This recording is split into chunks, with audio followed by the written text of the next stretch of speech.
Greetings everyone, once again for another week.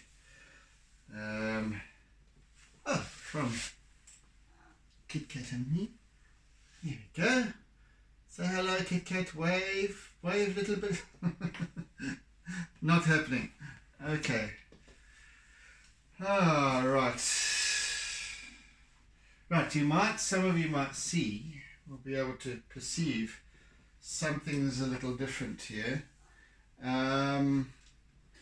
Nothing different in that we're still working on a seascape this week. But what is different is that I have decided to change the format to a square. So square it is. However,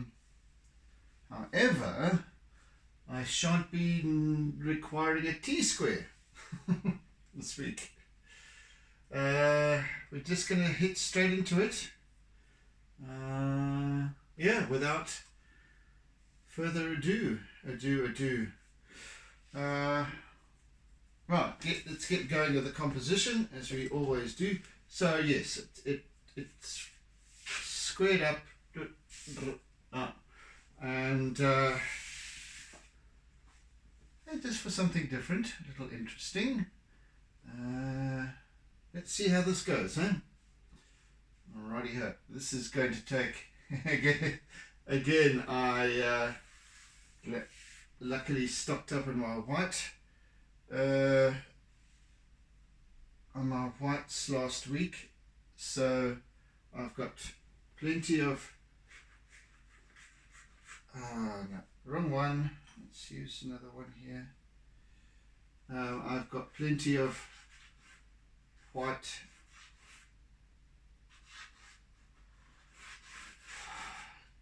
chalk pastel. Oh goodness me, white chalk pastel. Yes, can't even think. I think it might have something to do with the weather. So those of you who were watching last week's edition series, I had mentioned on Thursday, I think I was wearing a shorts and like a Hawaiian shirt type of thing because it was hot and humid. Well, it's bloomin' freezing again. It's freezing. Goodness me. Thursday, which was the day that I completed last week's piece, and I obviously worked on it in the morning, early hours.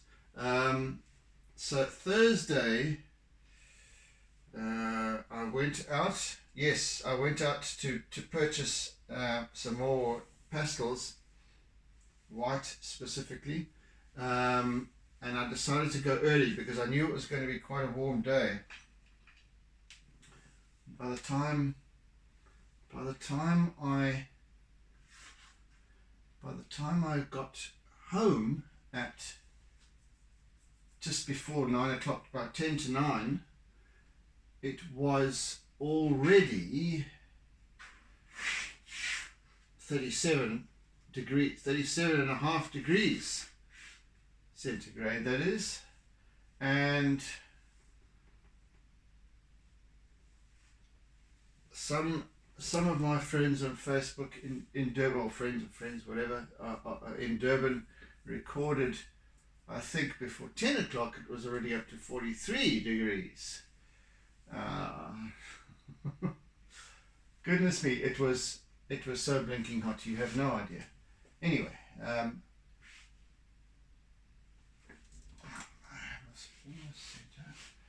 just going to be concentrating for a little while, so you'll have to excuse me while I sort this out.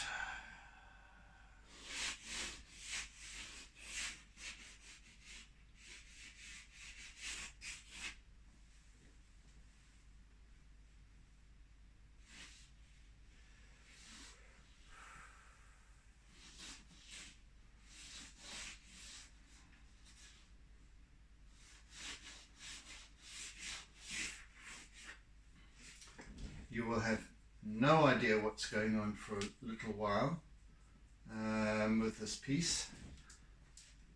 And do excuse me.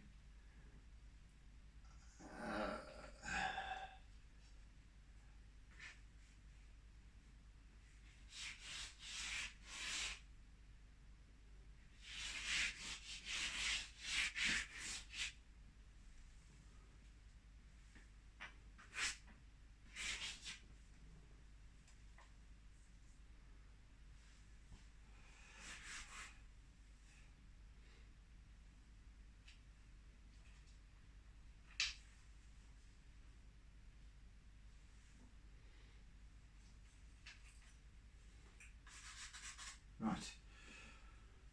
Okay, there's a composition. Yeah.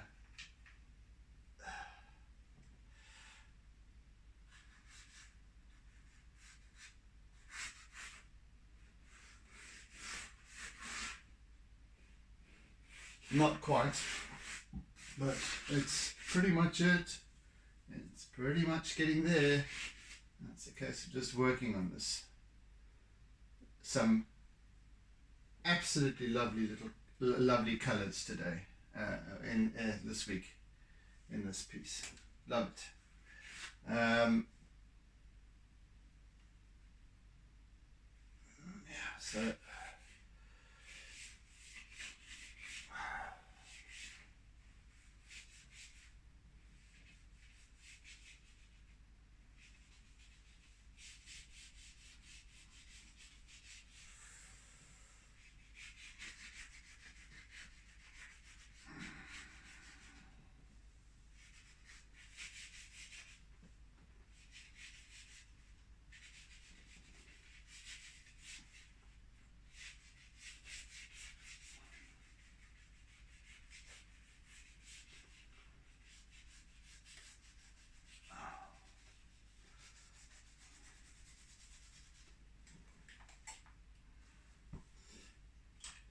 yes, it's going to be a fairly confusing piece. There's no horizon line, there's no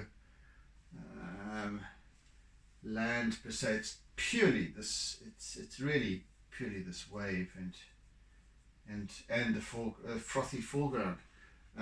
So yeah, the mix.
So yes, it was a lovely visit to the KwaZulu-Natal Midlands this weekend, Saturday.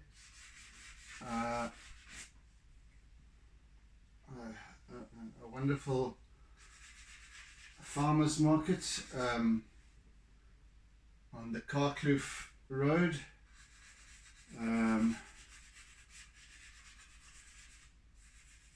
Catching up with friends, etc. It was kind of cold and fairly misty up there.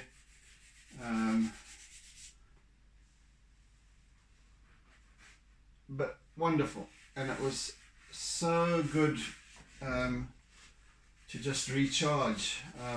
I have this kind of a calling towards the Midlands, even though, well, the fact that I'm always doing seascapes doesn't allude to that particularly, but I do love the Midlands. It's so creatively inspiring, etc., etc., etc.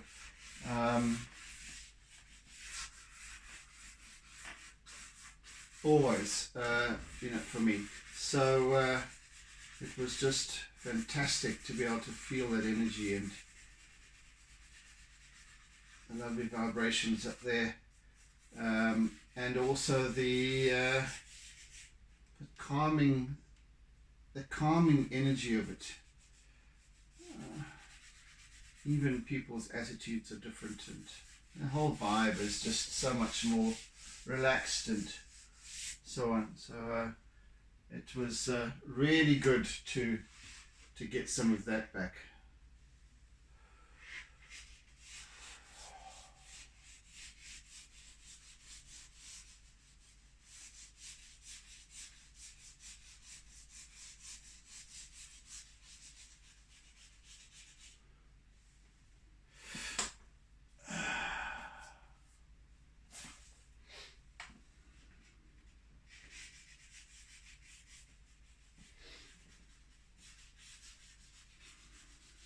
Right, so I established my composition as always,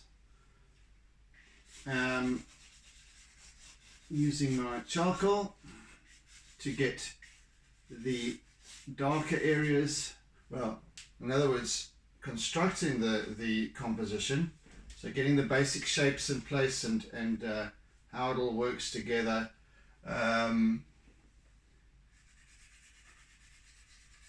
And also the essential areas of light and shade. So obviously for the lighter areas I'm using my chalk pastel, and the darker areas my charcoal. So I work the two together all the way through, in fact. So yes, just working on that as we go.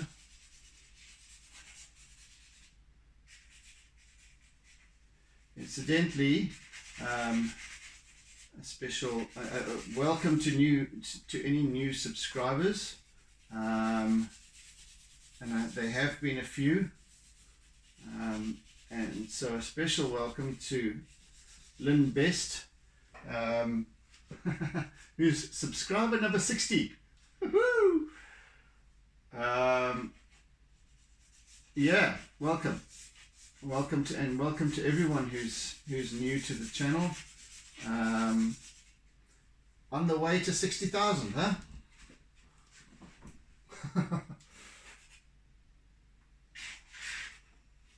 Yeah, so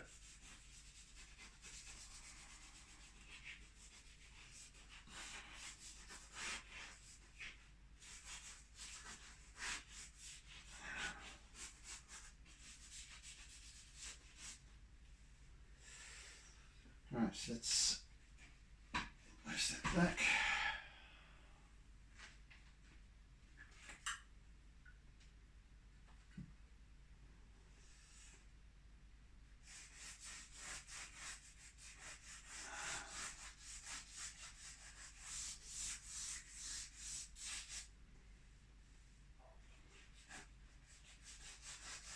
For those of you who are new to my channel, you will come to realize that I don't use these sessions as a teaching platform or tutorial scenario in any way. However, I always do try to share as much as I can of what I'm doing, why I'm doing it, etc. And I also talk a lot of rubbish a lot of the time. So you may or may not want to engage with that. But predominantly, in fact, wholly, these sessions are for me. For me and my own development, both as an artist and as a human being. I process a great deal of thinking during these sessions, and for the most part, when I'm talking rubbish, I am processing. So, and I guess even to a degree, sporadically, I might find a little bit of channeling coming through as well, that the creative process brings about, and that also is what just sparks ideas, and not necessarily, I don't necessarily talk those out and speak them out aloud, but I suddenly have a realization of where I need to be, what I need to be doing, etc. Be it artistically or otherwise. And that's really what it's all about. So it's a very, very personal journey, and yet I always enjoy sharing this journey as well.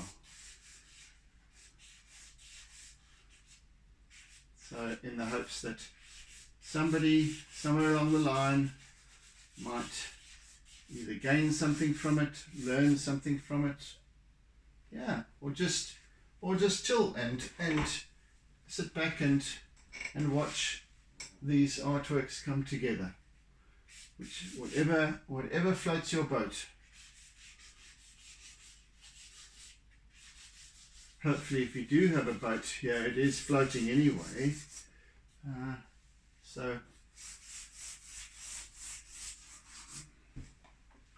It looks like we've got a big shark here charging through the wave, which is not the case. And all will be revealed. I always, and I'm sure that any other artists, perhaps any other artists who are watching might concur, in that what I believe, and throughout my work, I maintain that the artwork must,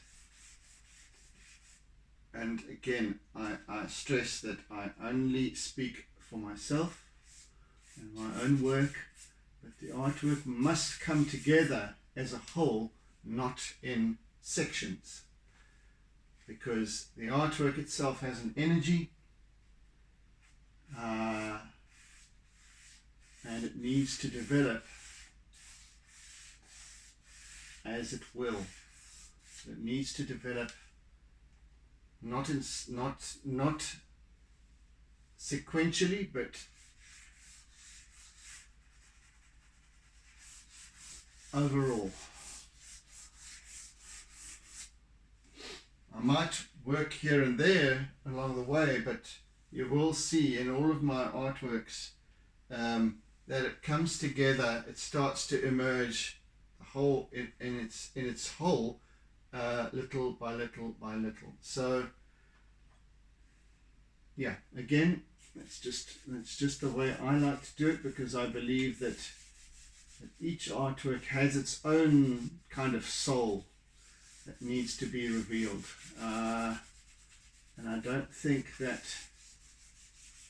if I was to complete one area, or at least, after I've done the whole composition and basic drawing or whatever it is, and then fill in, it has to come together layer by layer by layer and reveal itself, given time, telling a story, really. So that's kind of how I work, and as I said, that's purely my own perception. Everyone will have their own version but I like at least the idea that to those of you who are observers,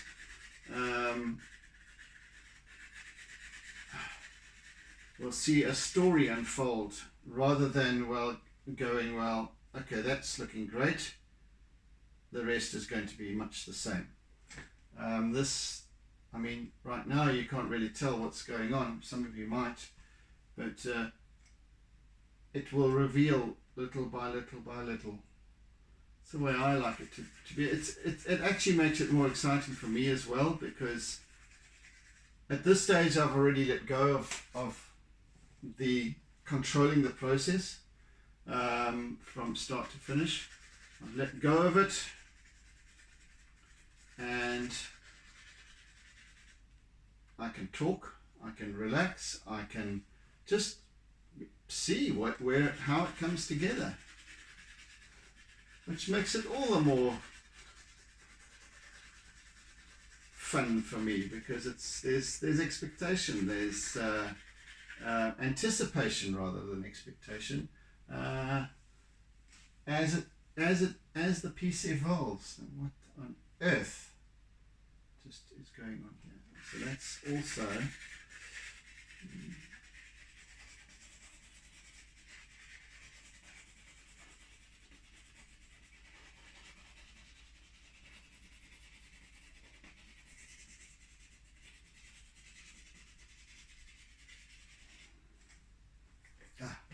stop it, mosquitoes. Even in the cold, the mosquitoes don't care. We've got a particularly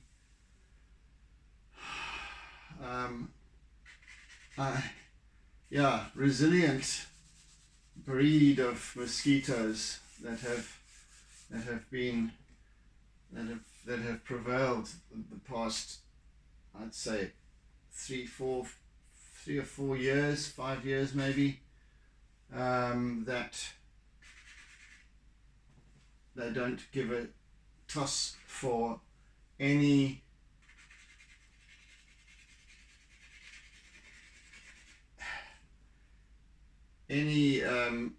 plug-in wall anti-mosquito scenarios, or incense, or stuff that you put on yourself, and they don't give a toss, they just come. Doesn't matter whether it's cold or hot or windy, or they still come. Nothing deters them. Funny thing is though, they don't bite. Their bite isn't quite as bad as, or itchy as the other breed of mosquitoes that used to come. So I don't know whether it's a different breed or what the story is, but things are changing.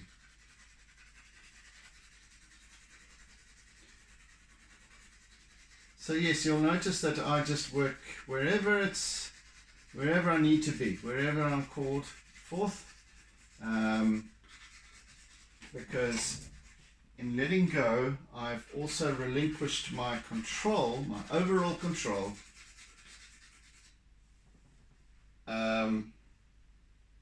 to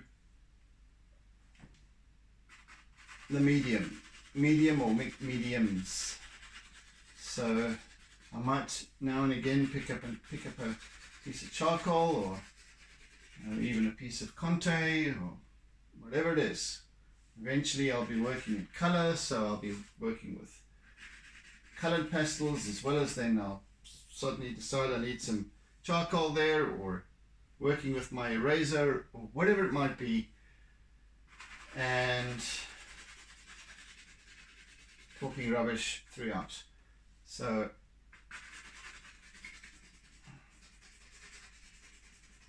that's the beauty of it for me. And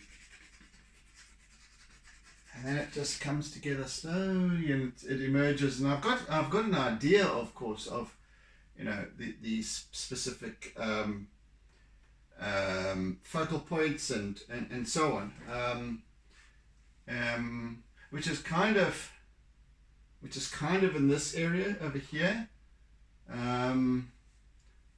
So yeah, but I just work around that and have that in the back of my mind and go, well, okay, let go now and let it just happen. So yeah.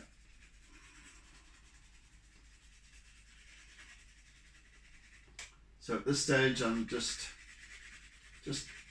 working up the very basic aspects of light and shade and how this wave is forming here.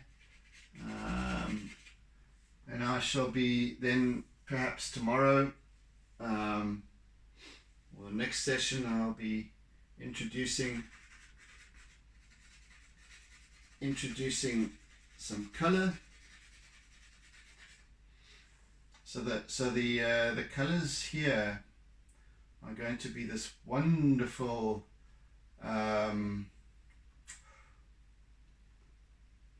hues, these wonderful hues of blue in the top, not very dark, but a couple of. So it's almost this that we've got this wonderful, almost mercurial surface along the top here, behind the wave. And then we've got my classic, wonderful favorite jade going on in this section over here, dissipating out into this paleness over there, and then in this foreground area beneath and in front of the wave, or at the foot of the wave, we've got this almost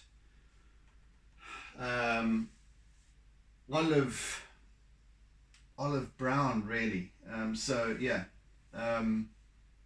wonderful colors that are working together, that are playing together in this piece. So it's a fun. There's a delicacy to the spray here on this wave and so on. So it's going to be fun. Anyway, so it's all going to come together as a kind of a dance, a choreography, perhaps even more so than other pieces because of its format. It's quite what's the word here? It's just, well, I don't know. It's just different, I guess. That I don't know why I'm struggling for the words, but the kind of the balance being square is quite rigid. So there's no spreading out in a particular direction, but it's like a window to this little scene playing out.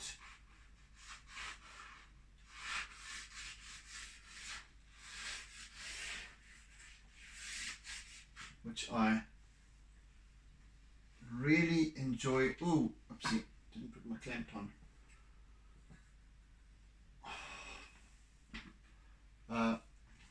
Which I'm really enjoying. The prospect of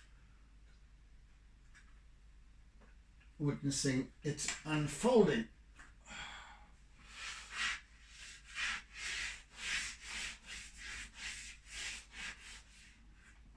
So in the foreground we have this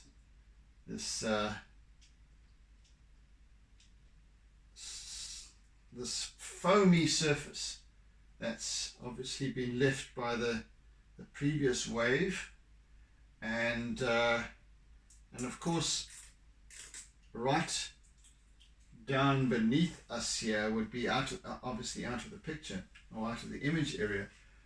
Right down beneath us we have the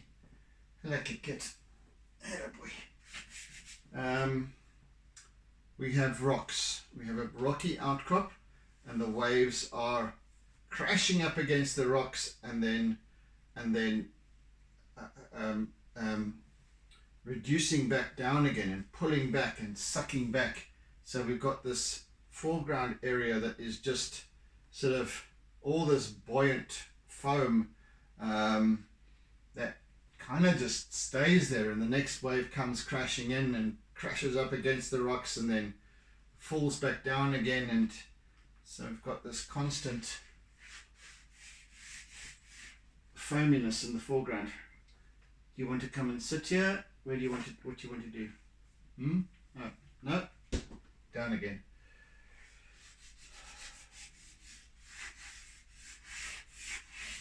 So I just want to work the basics of this. This part here is going to expend a lot of my white. I shall have to perhaps even get some more this week.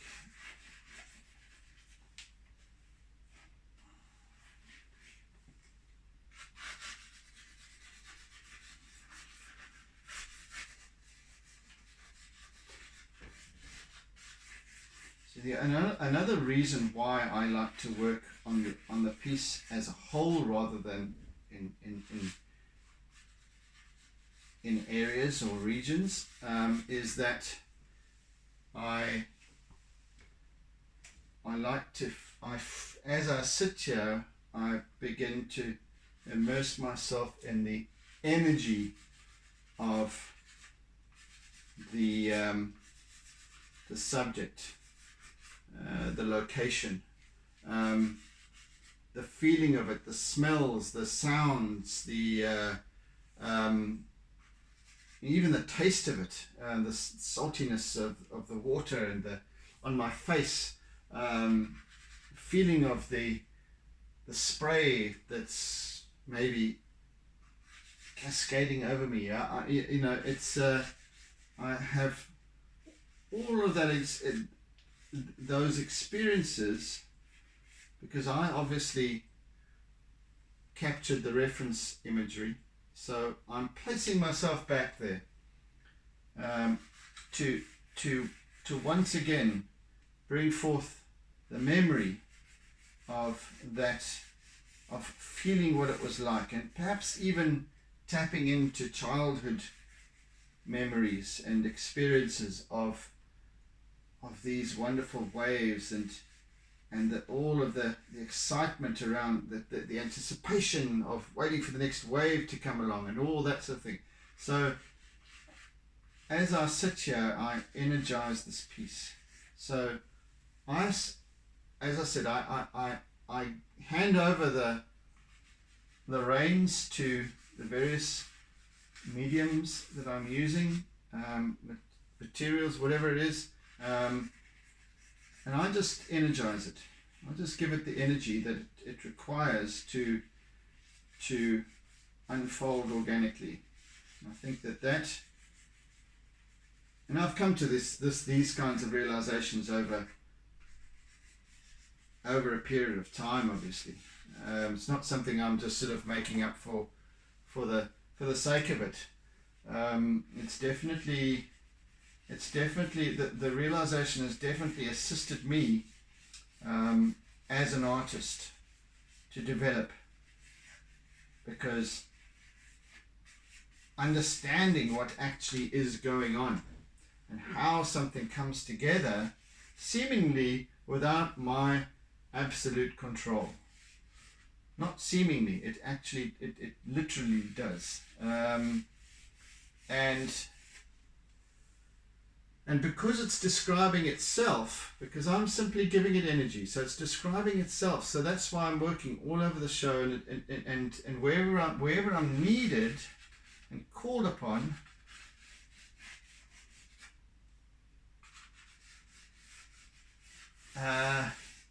assists it in telling its story.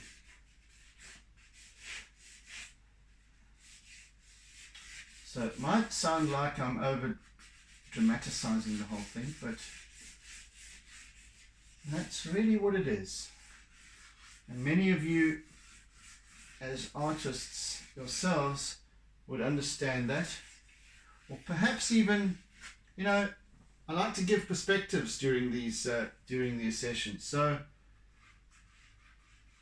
even if you are an accomplished artist, and many of you are way more accomplished than I am, it might just, in my sharing, it might just trigger a thought or a something that makes you stop and think, and perhaps even helps, or assists you in understanding how you apply yourself to what you do artistically, creatively, whatever it is. And you don't even have to be an artist, just as a creative person. This is self-expression. We all express ourselves in some creative manner. Doesn't matter what it is, and doesn't matter what you tell yourself. So many people I've spoken to say, "Oh no, I'm never going to be an artist. I haven't got a creative bone in my body." Absolute bollocks. We are all innately creative, all of us, in some shape or form. And that's what I hope to ignite through my art, through my teaching and mentoring and coaching, through the art of listening. That's something that it's really my purpose actually is to assist others to achieve their own fullest potential, their own highest and wisest expression. That's my purpose. Be it through my art, or be it through my coaching, or whatever it might be, that's what it is.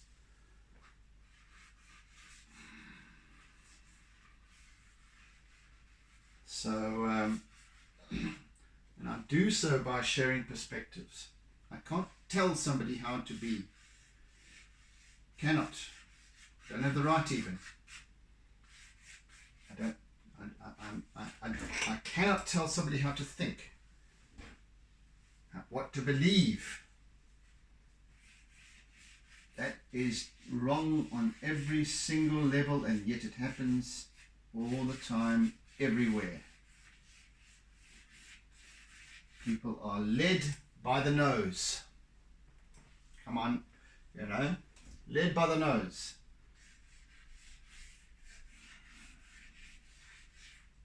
Okay, I don't want to start preaching now, so I shan't get too excited about that. Back to the artwork.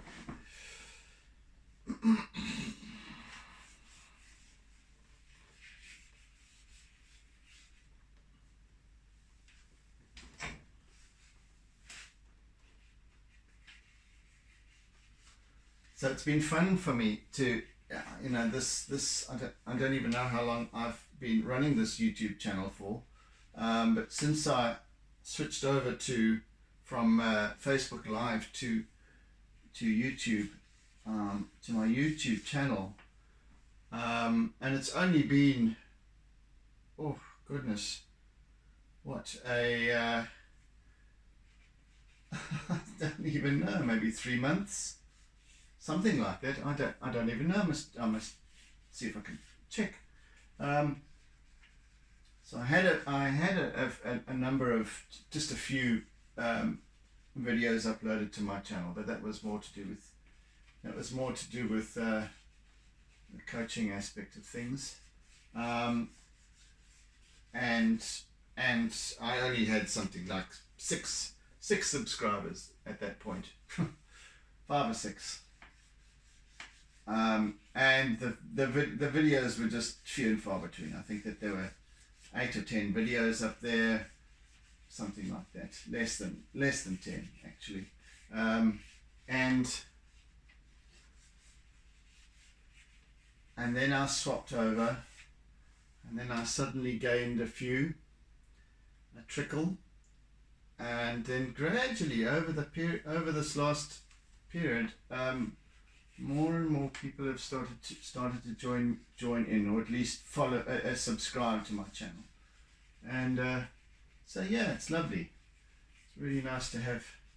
I don't know whether you watch the full hour session or whether you skip through it or whatever it is, and some of you might hopefully gain something if you are watching or listening throughout, seeing this unfold.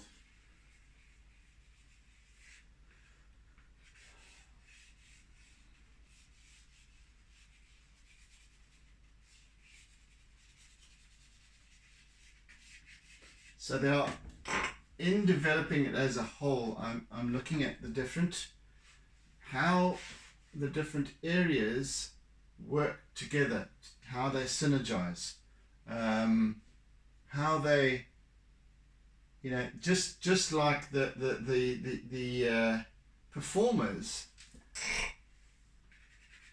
in a stage production work together, be it through their language, spoken word, be it through dance, how they all interact, and exactly that is going on with this piece, and it will hopefully reveal as such as I proceed. There are different energies, almost as if there are different instruments, or a different like a wind section and a brass section and a percussion, all of them going on. So yeah, that's another reason why this unfolds. This has to unfold as one. It's a composition.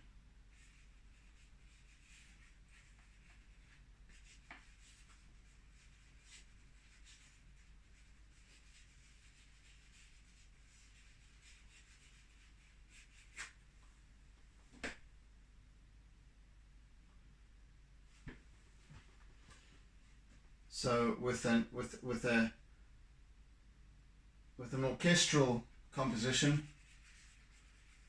they don't play and complete each.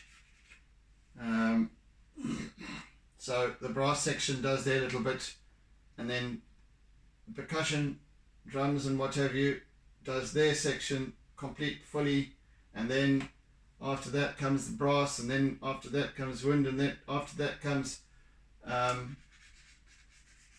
strings, whatever. It cannot be like that. It wouldn't work together as a composition, as a piece of music.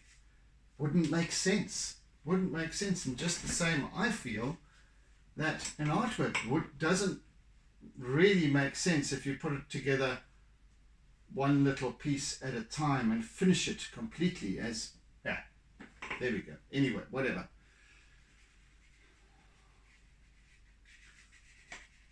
I think that perhaps what I'm really trying to say here is just to consider these things when you're working on your own pieces, and perhaps you do work on your artwork in the same fashion as what I'm doing. But I'm urging you to ask yourself why you do it that way.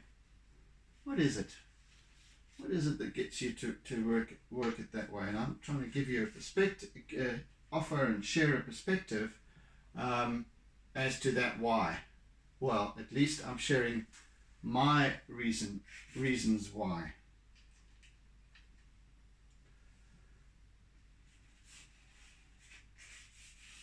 Because when you do stop and think about it, it becomes very interesting. Because then all sorts of stories begin to unfold, personal stories as to why. And even if you're working in abstract, for example, there's always a reason behind what you're expressing, or what message you're attempting to deliver. Whatever it is, however obscure it might be, there's a message. There's a language to each and every artwork. It's like it's soul, as I said before. There is a language.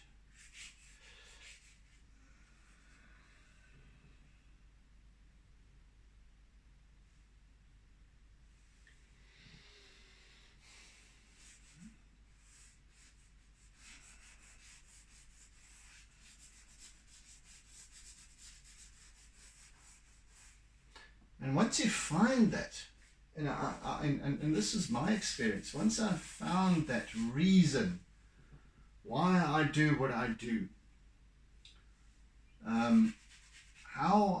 why I express my work in this manner and how it comes together the way it does, has made such a significant difference in my work and how I work. Putting the being before the doing and the having.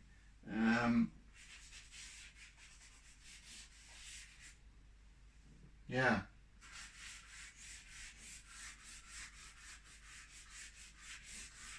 Some of this might not make sense.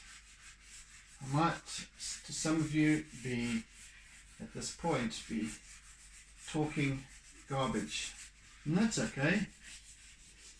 But somewhere along the line there, it might trigger something. Something I've said. It might trigger some recognition, and then my job's done. Then I've achieved my objective in offering my perspectives to you.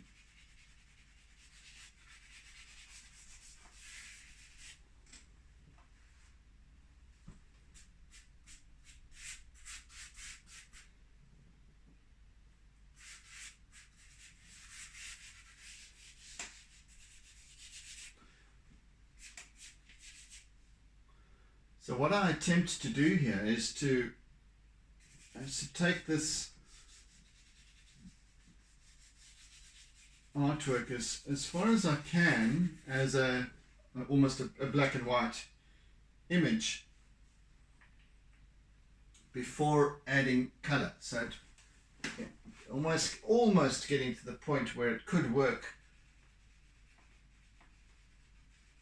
as a black and white piece, and then I add the color, and I did start out my journey with these with this medium, purely with because I enjoy working with this this wonderful paper, and it's nothing special. Really, it's certainly no imported. It might be imported, but it's not this specific Italian artist's paper. But it really is the bomb for me in terms of its the way it's composed, the way it's been manufactured. It really does. It has this softness to it that really, and also then it also has a quality that allows it to allows the charcoal and pastel to pick up nicely, and you can also play with it very softly, or you can play with it quite hard. And it is very resilient as well. I can use acrylics on it to an extent, and you'll see it very much so with this piece when I start working with some acrylic. Is that it is nicely absorbent, and yet doesn't become misshapen, because it's a very heavy paper. it's a 390 gram or 600 micron paper, and on top of that, because it's grey, it's already a kind of a mid-tone, neutral sort of mid-tone, where it shows up the whites and shows up the darks, which to me is just brilliant. Yeah, so yeah, every time I do a new piece, I'm talking about this wonderful paper, and it is. It is being sold now in a couple of the specialist art shops, but it is very expensive. They love to put the, oh goodness, just because that it's being sold in an art shop, it now takes the form of a artist's specific paper. No. I had purchased a piece at an art shop, and it was ridiculously expensive, almost the same as your usual sort of Fabriano or one of these Italian imports, and then because my background is in advertising, branding, and all that sort of thing. Well, my original background. Spent many decades, well, many years, a good 2 decades at that point in that field. So I had a great deal to do with print, papers, sampling, all of that kind of thing. And so I decided to call upon the paper merchants that actually sell the stock of all kinds to printers and so on and so forth. And I found this very paper for not just under 1/10 of the price. So yeah,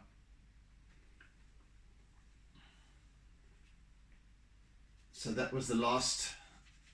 The first and last piece was purchased at the art shop, and since then I've been purchasing big wads of the stuff to this full size. It's their largest sheet size that they have. So then they would supply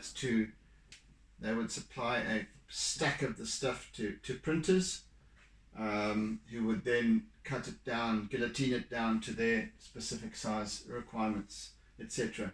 But yeah, so it's a I don't even know what it might be used for. There's different thicknesses, and I think this is the heaviest one. No, it's not quite the heaviest one. The heaviest one is it's almost like the stuff that they use for backing boards for those old invoice books and that sort of thing. This grey board, they even call it in the trade, they call it chipboard. Grey Dehalm chip, DEHALM, if you're interested. Now I think it, from the sounds of it, it is imported. It is imported, and by the sounds of the name, it could be from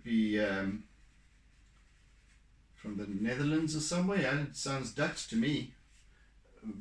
Might not be. Might be. We all make these things up. It might be German. I know that South Africa does import a lot of paper from Germany as well, and we also produce our own local paper. But I don't think it's a sappy. This is a sappy paper. Anyway, it's nevertheless, it's nothing out of the ordinary. It's nothing. It's not an artist's specific.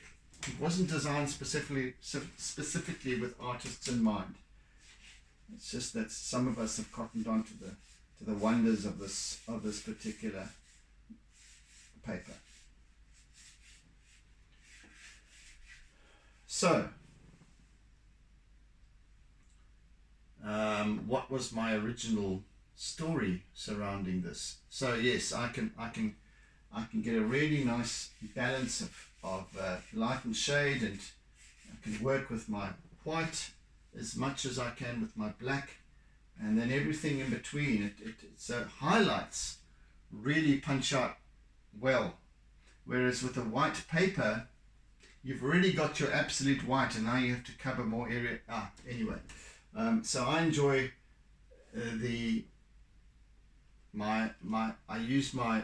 in terms of white, I use my chalk pastel, I use my Conte crayon, both black and white, and ultimately then I use acrylic paint for white, and they give me slightly different grades of white, because of their consistency. Obviously, chalk pastel is softer. Some people call it soft pastel, and that comes off really easily. The Conte crayon, where is the little container that I have that oh gosh, oh here it is. So yeah, these little, excuse me, there's little square cross section, as yes, Kit Kat, indeed. The Conte crayons are harder in their consistency, and therefore do not take quite as easily as charcoal. So they give a slightly different. They give a different line and a different appeal, very subtly different, mind you, but nevertheless I find great use for it.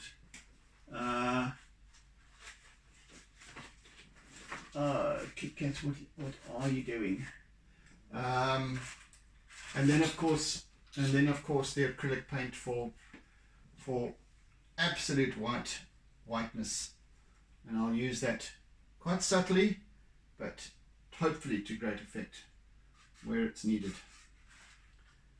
Anyway, we're just about out of time now for today's session, so just to finish off.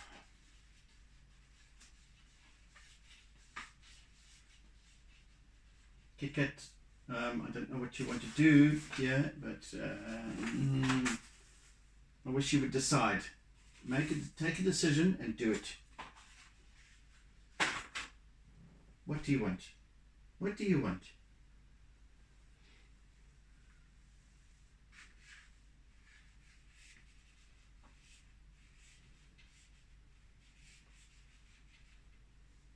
Make up your mind. Make up your mind.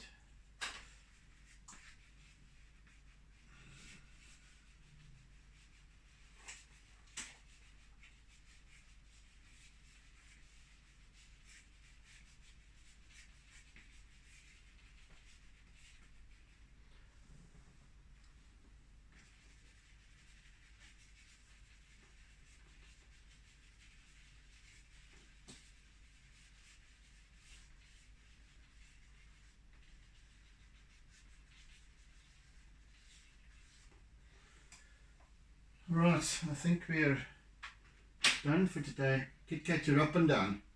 Lordy Lord. Anyway, I'm done. Alright folks, that's the start. Please come down. Thank you very much. You're making funny patterns of light and what have you. So, yeah. So yeah, thank you for joining the first session for this week. And thank you for bearing with me. Thank you for listening. Thank you for your comments and what have you. I always welcome those, most definitely. So yeah, oodles and oodles of toodles, and hopefully you'll tune in again to the tube tomorrow for my next session.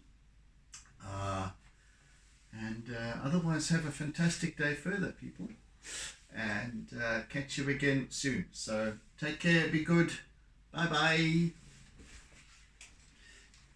and always, always, always, always doodle.